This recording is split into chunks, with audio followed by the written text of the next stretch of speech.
Welcome to Fast Effect Double Speed Magic the Gathering. Here we have Andy on Elves facing off against Kiter on Ninjas, a very legitimate legacy deck that has just kind of emerged in the wake of Modern Horizons 1, Modern Horizons 2 on the way. And we'll see how that shakes up the metagame. But you know what? Yuriko and the...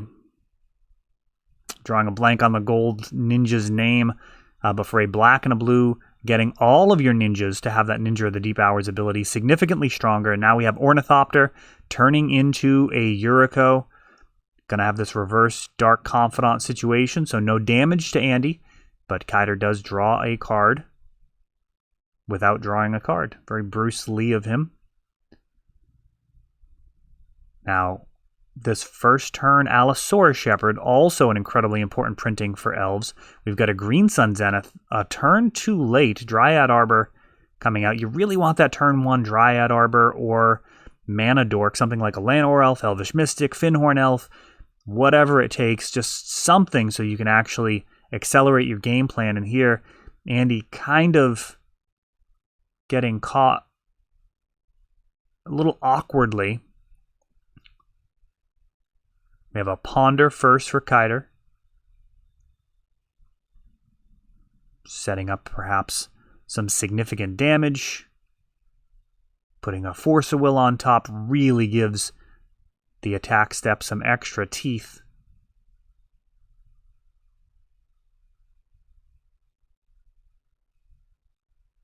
And just Ornithopter coming in now.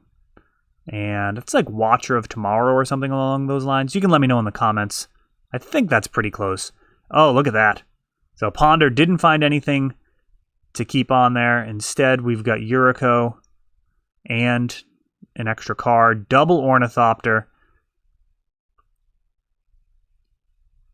So for those unfamiliar with these ninjas, Yuriko is going to... No, Heritage Druid. Yuriko is going to be like a reverse Dark Confidant. Kiter gets a card into his hand, and Andy pays the price in life. And Watcher of Tomorrow is going to just draw a card for each ninja that connects. Now we've got Wirewood Symbiote coming in along with Heritage Druid, which is going to be able to generate a sizable amount of mana here for Andy. We'll see what he can do with it. Probably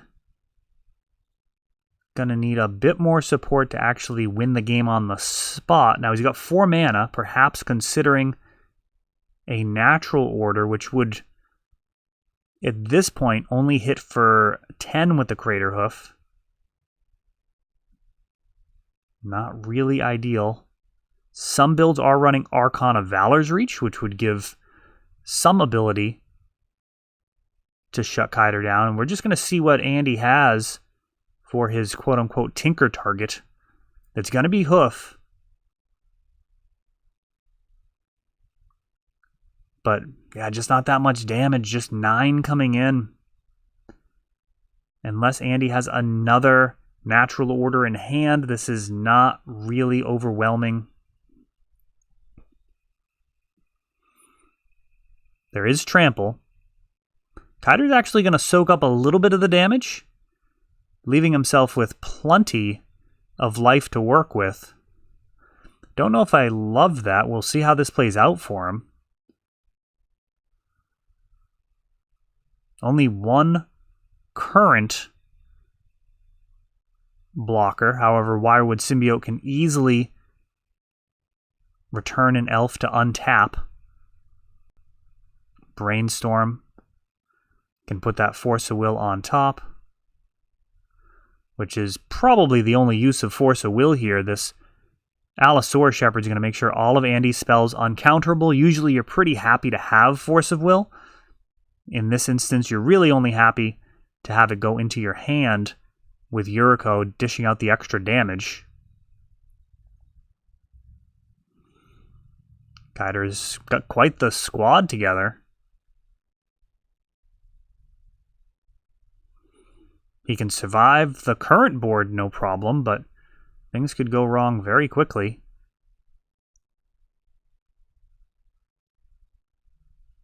3 green. No? So Hellbent and getting a Quirion Ranger.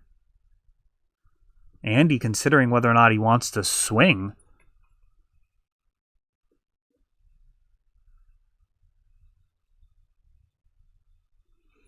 And it's going to be just the Craterhoof. Kiter using that Retrofitter Foundry to turn that Ornithopter into a 4/4. One of the other very interesting printings for the deck, Retrofitter Foundry, having synergy with both the Changeling Outcast, as it's all creature types, and the Ornithopter. And now we've got a bunch of extra damage coming in thanks to this Changeling Outcast. Couple extra cards. Ornithopter coming down. And another Changeling Outcast.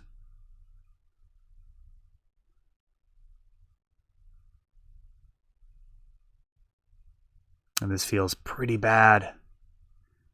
This feels very, very bad for Andy. He needs just an absolutely savage top deck, and he needs to be running another Craterhoof Behemoth.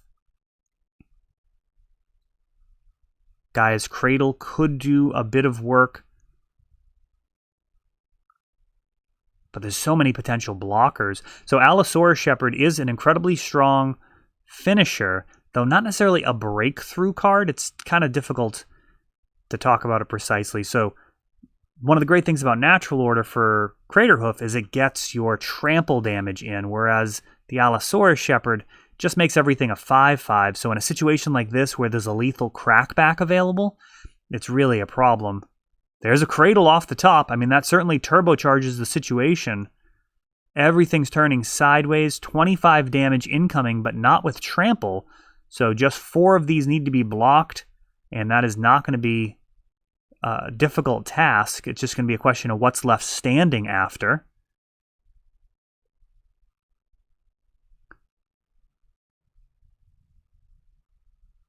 Changeling Outcast cannot block.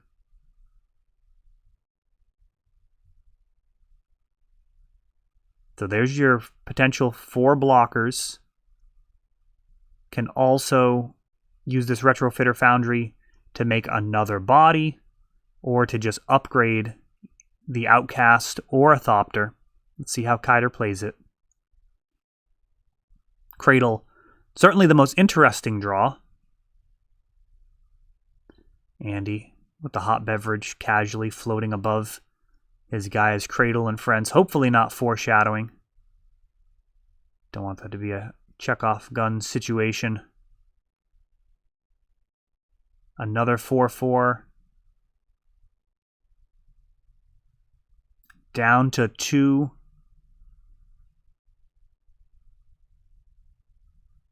And we have a little bit of resetting and replaying, getting some blockers in the way of these 4/4s. And looks like it's going to be these Changeling Outcasts trying to push through some significant damage thanks to Yuriko. What will they reveal? Force a negation, and that is going to do it. Doesn't even need the second flip as Kiter takes that one down. Oh, just noticed the Grimlock playmat. I was actually at that HasCon. One dude got like all of them. They had a punch card thing that you had to wear on your neck, and when you go to booths that had limited merch, they had to sign off on stuff, and for some reason, the Ultra Pro booth did not do that with the Grimlocks playmats, and one guy was able to buy like literally their entire stock that they had on them. I don't know if they restocked other days. Anyways, Kiter picking up that first one. But Elves is certainly capable of winning versus anything in the field. It actually has some turn 2 wins available to it. Allosaurus Shepherd making things uncounterable, but again, not exactly what you want. You do actually want the acceleration, but, you know, Andy may have a bunch of experience in this matchup. It may be better to slow down a turn just to make sure things are resolving. Though I am not sure.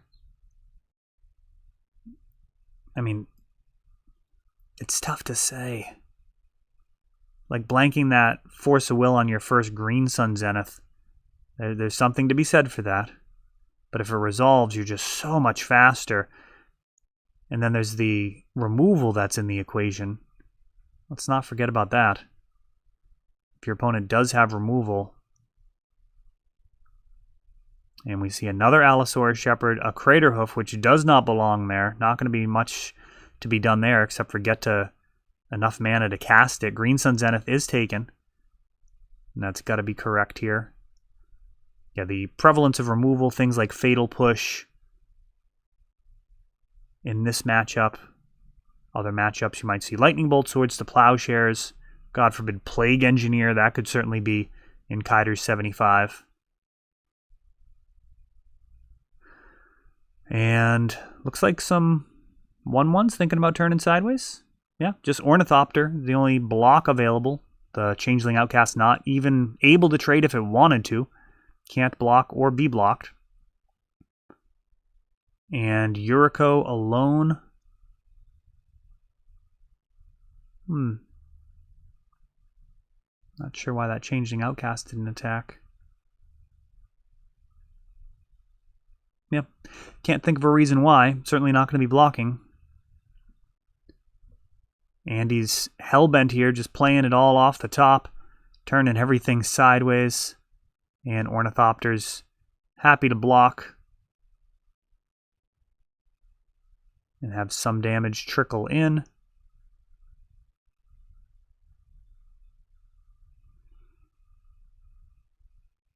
Wirewood Symbiote can pick up Elves to replay, which is done basically just to untap the Nettle Sentinel here, which is fine. I mean, it's going to untap pretty easily. You've got multiple untap effects, but being efficient with mana is helpful. The downside of using Wirewood Symbiote is then it can't be used in response to some type of removal if you do suspect your opponent has, Dismember, Snuff Out, anything along those lines. And so much card advantage here. Yuriko and Watcher of Tomorrow triggers just can add up to be an incredible advantage. But you know what? Some of these cards that would have normally felt like a safety blanket really do nothing when you've got an Allosaurus Shepherd on the other side of the table. Now, if you can remove it, then you're going to be happy to have a fistful of counters. Oh, and there's a Fatal Push. Taking out, of course, the Wirewood Symbiote has to be your first target. It's not actually what you want to get rid of.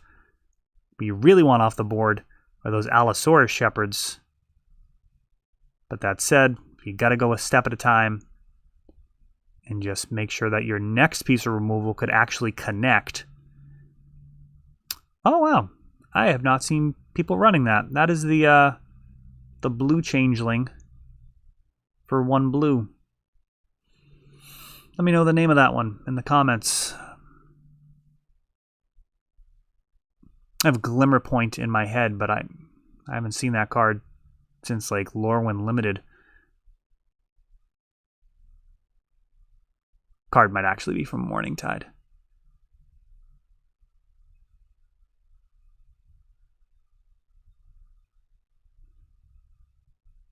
Everything turning sideways. Only 2 mana available.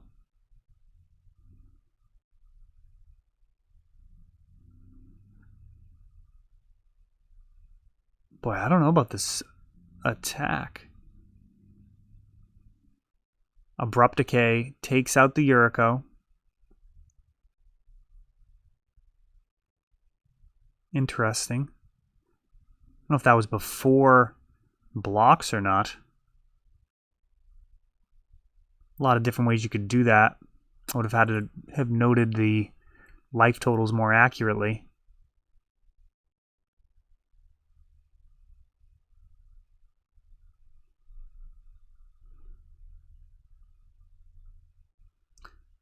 Another Changeling Outcast. That one gives some wings to its Changeling brethren, and everything's turning sideways.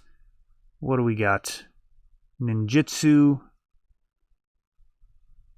for another Yuriko. So Abrupt Decay took out one, but we're going to have some flips here. So 3 draws, and now 3 flips. So that's interesting. So Brainstorm was revealed off the first one.